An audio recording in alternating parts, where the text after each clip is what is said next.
So in the last couple of years, my investments reached over 100k.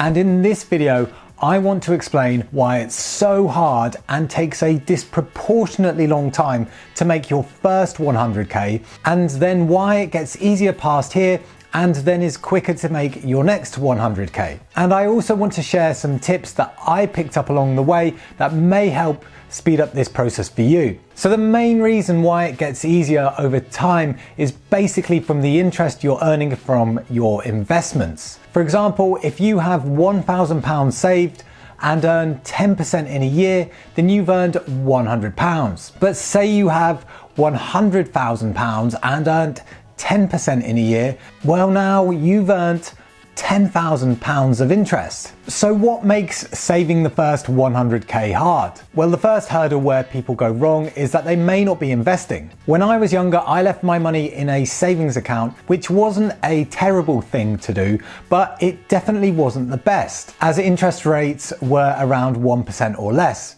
But nowadays, interest rates are getting better.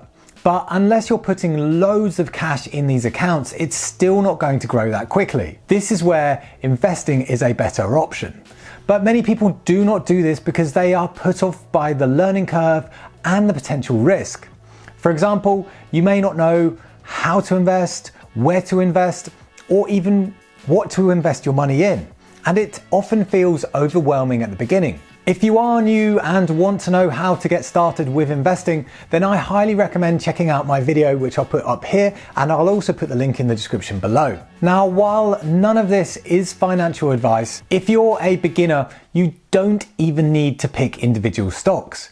There are things called index funds whereby you can invest in loads of companies at the same time with one simple purchase. And these index funds will track stock market indices such as the FTSE 100 or the S&P 500, which you may have heard of. The FTSE 100 is 100 of the largest companies on the London Stock Exchange, and the S&P 500 is 500 of the largest companies on US exchanges. So with one purchase, you can get exposure to all of these companies, which massively helps for diversification, which means you're not putting all your eggs in one basket. If you follow this channel regularly, then you will have seen my portfolio updates where I pick individual stocks. But in the last year or so, I've also started buying into the S&P 500 to build a pension pot, as my work doesn't pay me one. Historically, on average, the S&P 500 has averaged to about 8% per year over a long time. So it's not 8% every year.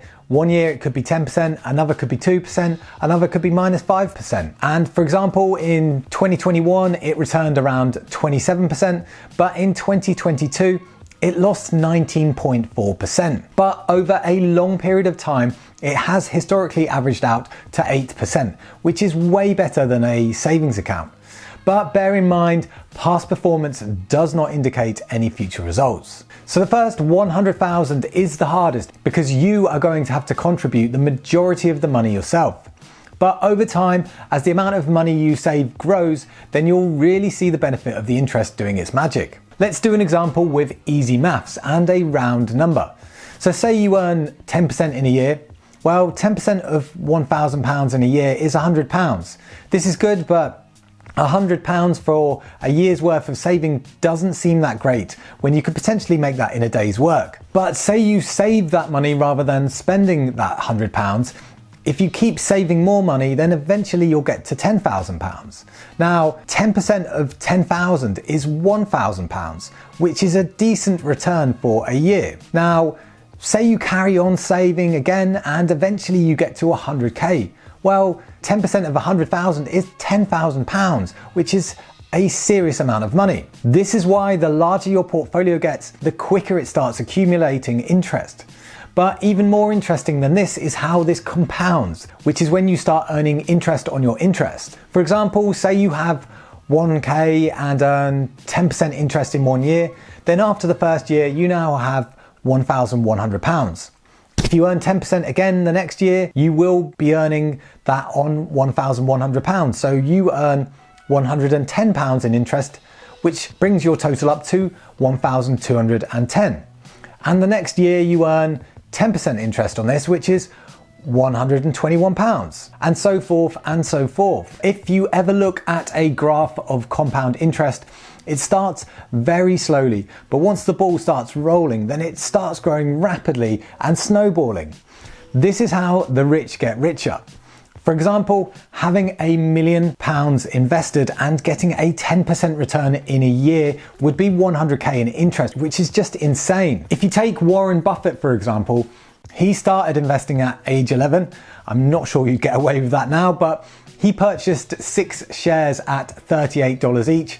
His net worth is now $108.4 billion at the time of recording, and he is the 5th richest person in the world at age 92. Hypothetically say he gets 10% in a year on his $108 billion wealth, then that's another $10.8 billion, which is the same amount of money that took him 65 years to make. This shows the power of time in the market. So I highly recommend you going on Google and searching for a compound interest calculator to see the power of growth through compounding. For example, if you put $550 a month at a rate of 8% over 10 years, you'll potentially have $100,620, of which you contributed $66,000 and $34,620 of it is earned through interest, which is basically a third of it coming from interest. Then to get to the next 100k,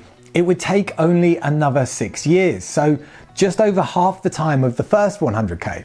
Then to get to 300k, you'd get there within 4 years. So each 100k gets easier. So say you can afford $300 a month. At 8% over 15 years, you'd have $103,811, of which you deposited $54,000 and $49,811 of it is from interest. And then to reach 200k, you'd get there in 7 more years, and then to 300k will take another 4 years. So this really highlights the power of time and compounding. And this is why the earlier you start, the better.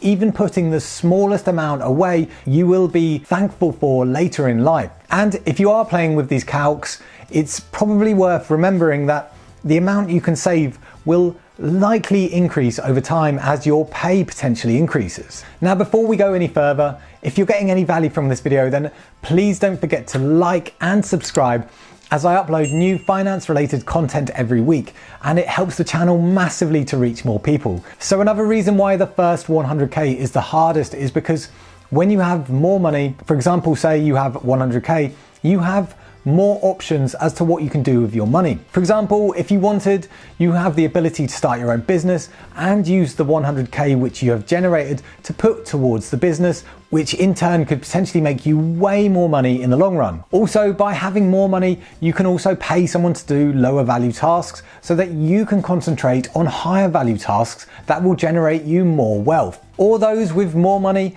can also afford to invest a small portion of their wealth in riskier assets without it ruining them financially if the investment goes against them. But it's worth noting that investing in risky assets too early or putting too much money in risky assets is a surefire way to lose money.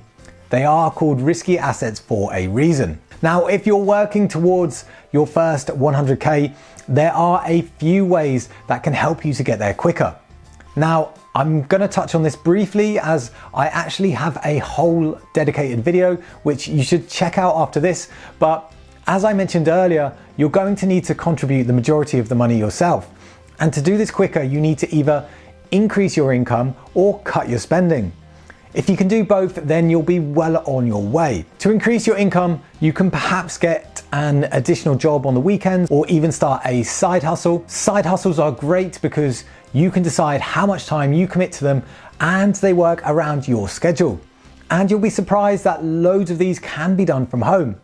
For example, my YouTube channel is a side hustle and all the money I make from this, I reinvest. If you want some ideas for side hustles that anyone can do, then I have a video on that which I'll put the link to up here and in the description below also. Alternatively, another way to increase your income is to try and get a pay rise from your current employer. But if there is no scope to progress, then you may need to upskill or potentially move jobs.